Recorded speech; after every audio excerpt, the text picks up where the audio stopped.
Okay, so what I'm going to do is basically to go through some of the basic information and the requirement of this grant, basically. Now, let's go forward. Basically, what I'm going to cover in this briefing basically include the type of grant that is available from the MOHE and what are the eligibility for the application and also the applicants and what are the focus area that would be considered for funding and also the timeline for this application. Okay. So in general, basically there are four type of FRGS grant. I mean, four type of grants that are currently sponsored by the Ministry of Higher Education. So you have the highest amount, which is what we call the LRGS or the Long-Term Research Grant Scheme. It can the total uh, funding is actually up to Ringgit Malaysia 15 million.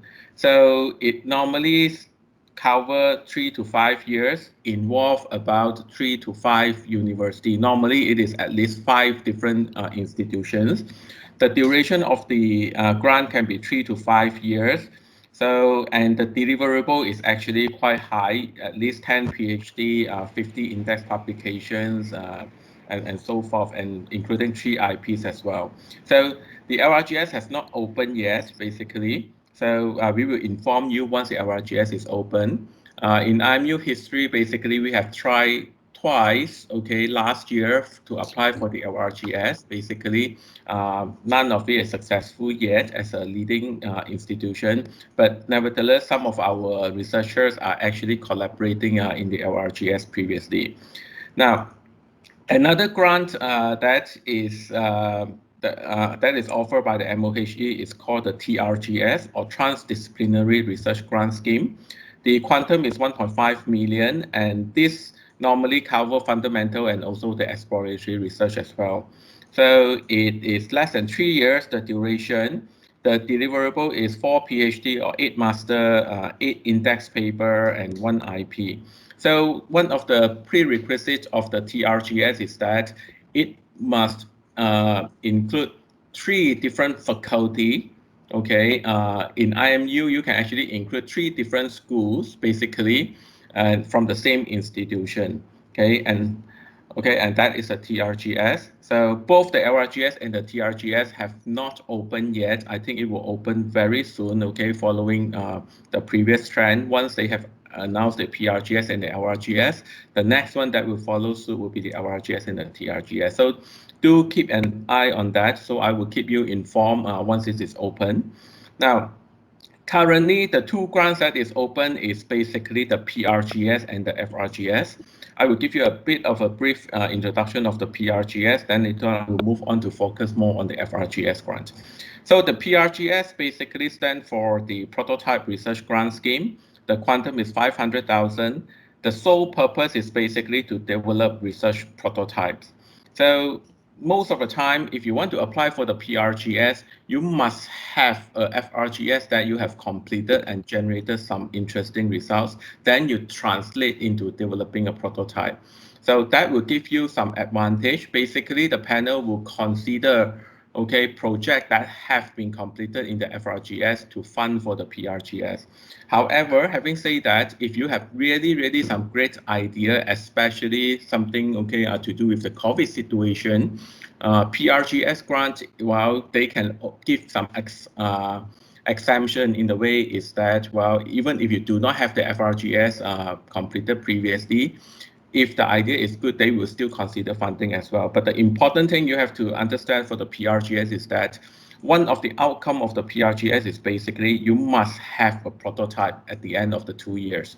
So most of the time, the PRGS is less than 2 years, okay? And it is open now, basically from 18 January, which was yesterday, until the application is 26 February, basically. Now, the next one, okay, I think this is probably most of the time that we are interested in, which is the FRGS, stand for Fundamental Research Grant Scheme. The quantum of the grant is up to 250,000. Okay, the objective of this grant is basically to promote basic research to generate knowledge. So a lot of this grant basically is following, is mainly for generating knowledge. So it's a basic research grant basically.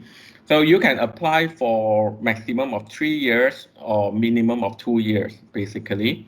Now it depends on whether you are applying for 3 years or 2 years. If you apply for 3 years, then the deliverable would be at least 1 PhD student or 2 master students. Okay, and if you apply for 2 years, then the deliverable must be at least 1 master student.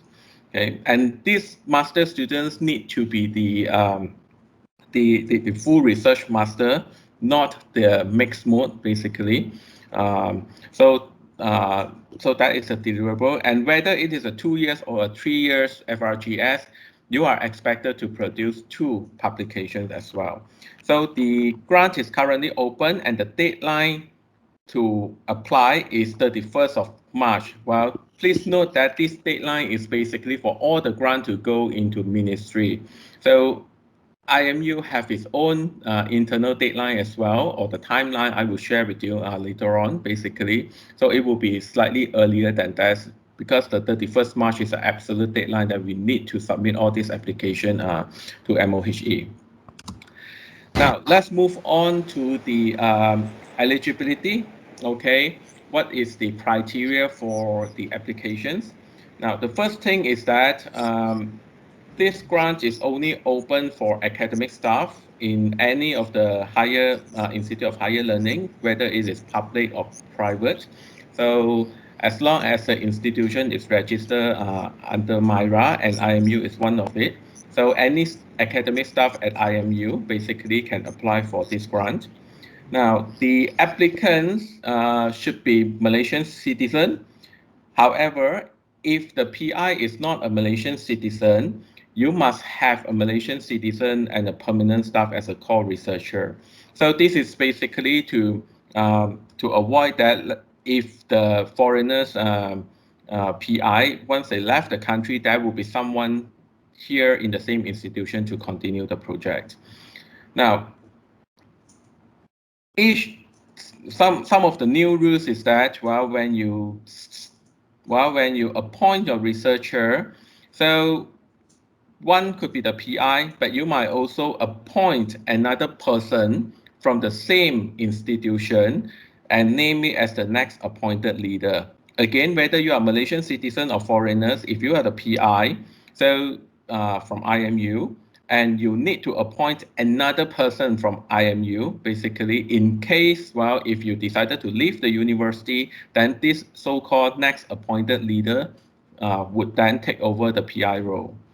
Now, the grants must be used within Malaysia only, meaning that all the consumable, all the reagents, all the expenses for this grant, you can only use it within Malaysia. You cannot use this grant to send the grant or to send the research fund money over to your overseas research collaborators to run the experiment. It has to be spent within Malaysia. Now, for the principal investigator, you are only allowed to apply for 1 project only per cycle, meaning that, if you want to apply for FRGS, you can only apply for 1 project.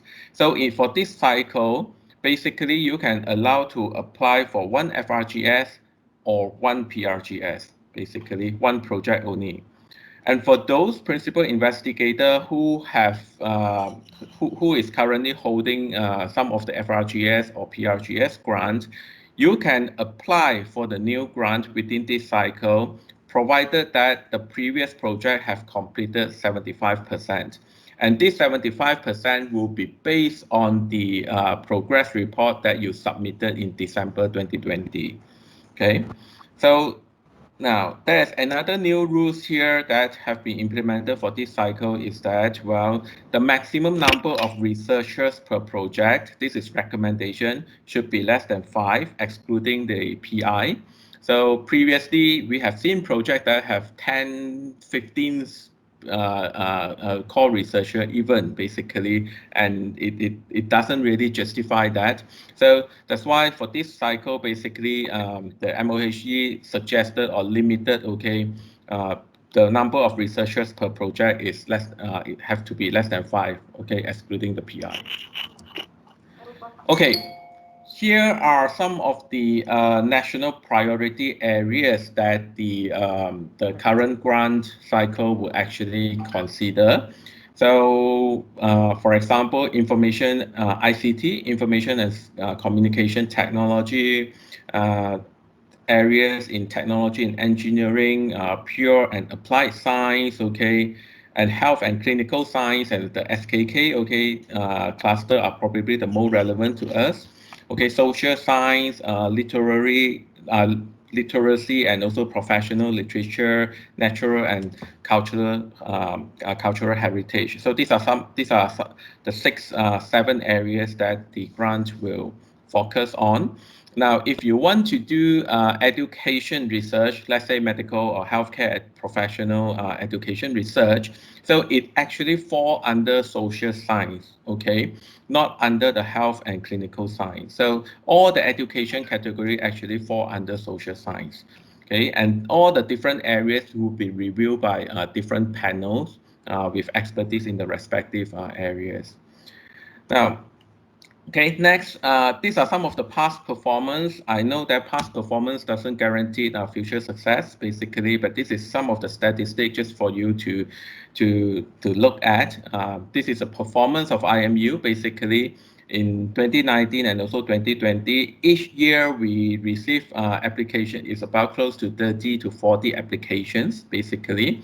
Last year, particularly, we have particularly good in the sense that we achieved like 45% success rate. 14 out of 31 applications was actually funded, and the total funded amount is about 1.9 million.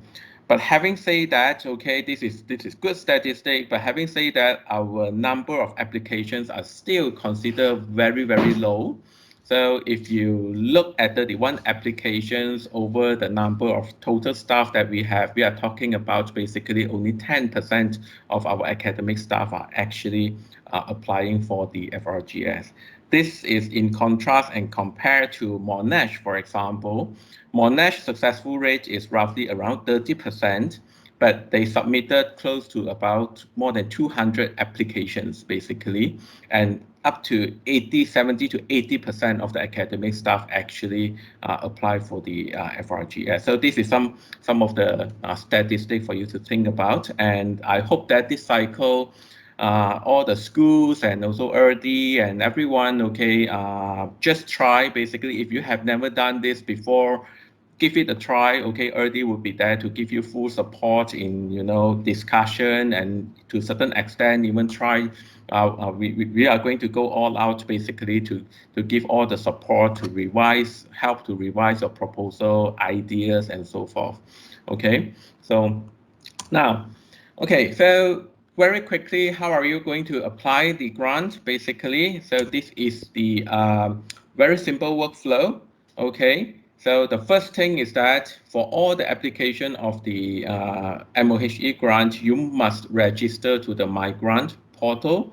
So, okay, so if you have already registered, please update your profile. So once you register to the My Grant, then you can start to use the fill in the online form.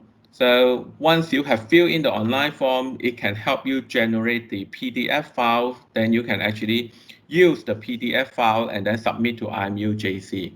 Okay, all the projects that need to be submitted to the MOHE need to get the IMU JC approval before it is sent to the ministry. Okay, so but one thing is that, well, you need not to fill in the common IMU JC form. You can actually use the online form that you fill in My Grant, and then print it out as a PDF, and then you submit it, and IMU JC accept that kind the My Grant format.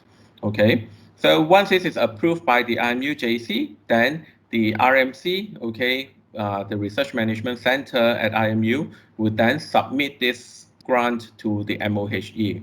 So then MOHE will do the review, okay, and the feedback. So if your grant is being successful and it is approved for funding, then before they disperse the grant, they will actually ask IMU to sign a contract, and the PI will also sign a contract as well, basically. So only after completion of all the contract signing, then the money will then come to the PI to be used. Okay. Now, these are some of the, while this is actually the 14 applications that were successful last year, basically, and the PIs and also the project and also the how many years duration and also the quantum that they get, basically. So I will circulate this PowerPoint after the briefing session. You can actually have a look at it. Well, sometimes it's good to basically learn from this individual, basically, since they have already gone through the process. Now, the FRGS grant is simple, but it is not as simple as our, the grant that we use to like our IMU internal grant or even the undergraduate grant. So it requires a lot of information, okay, as well as the idea must be robust. So you need to spend some time to really think about it. So, okay. Now, in terms of timeline, so this is the schedule of the IMU JC that have been so-called fixed, okay, for this year. So in January, okay, basically every month we have 2 IMU JC proceeding. So from now until March, basically we have about another 5 more IMU JC. So we are also trying to arrange another 2 more special IMU JC for the FRGS, which will be announced soon. Now, this is something slightly different when we manage the grant submission for IMU compared to other university. Most of the university will have a deadline for their submission for internal vetting or internal review. We decided not to set a deadline. So because what will happen is that if you want to set the deadline now, it's already January, the deadline is most likely to be in mid of February. So it is very quick. So what we decided is basically is that while we will take in proposal as and when it comes, basically try to submit it early and get the IMUJC approval. So especially for those that proposal that have been rejected from the previous round, do a quick revision and update of the information, okay, and then resubmit it quick. Okay, for those new proposal which need a little bit longer time, okay, so you can submit it later. But the bottom line is that, well, all the proposal must reach, okay, IMU-JC and presented it before 25th of March. So we will stress some of our reviewers to do the review quickly, internal review quickly, okay, so that you will have more time to prepare your grant. So this is something slightly different compared to other university, as in, well, you can actually submit this grant application anytime from now until basically before the last IMU-JC, which is 25th of March, okay? Now, what is next? Basically, these are something that I need you to do, okay? For those of you who are interested to apply, okay, please register a profile in the My Grant portal. And for those of you who is already registered, please update your profile, because even though if you are asked to be the collaborator, you will still have to update your profile, or else the grant will not go through. Basically, they just won't let you to submit the grant without updating your profile. Okay, so this, okay, try to update your profile, okay, today or within this week as soon as possible. Now, I also asked the early research centers to organize some brainstorming sessions. So these are sessions that are mainly to generate research idea if you do not have one already, or you can actually bring this idea to these sessions, okay, to share with our colleagues and see how we can actually make it better. Now, for this round, we are also trying to organize the FRGS or the PRGS grant clinics, basically aiming to whether it is weekly or bi-weekly. Basically, you can, if you have any questions or anything, you can drop by in that online session. We will do this online basically. So I will send out the calendar invite. So if you need to have informal chat and all these things, I will be there. Basically, some of the early research center head will also be there as well if they are free, basically. Now, and prepare your proposal, okay, and then according to the My Grants format, and then once you are done, just print out the PDF and then submit for IMUJC for approval, and that's it. So the rest of it, the RMC will try to streamline the process and to make sure that this grant will reach to the MOHE by 31st March. So that is the deadline that we need to submit all the grant application to the MOHE. Okay, I think I will stop here. I will be happy to take on any questions. Okay, this is a very brief briefing here. Okay.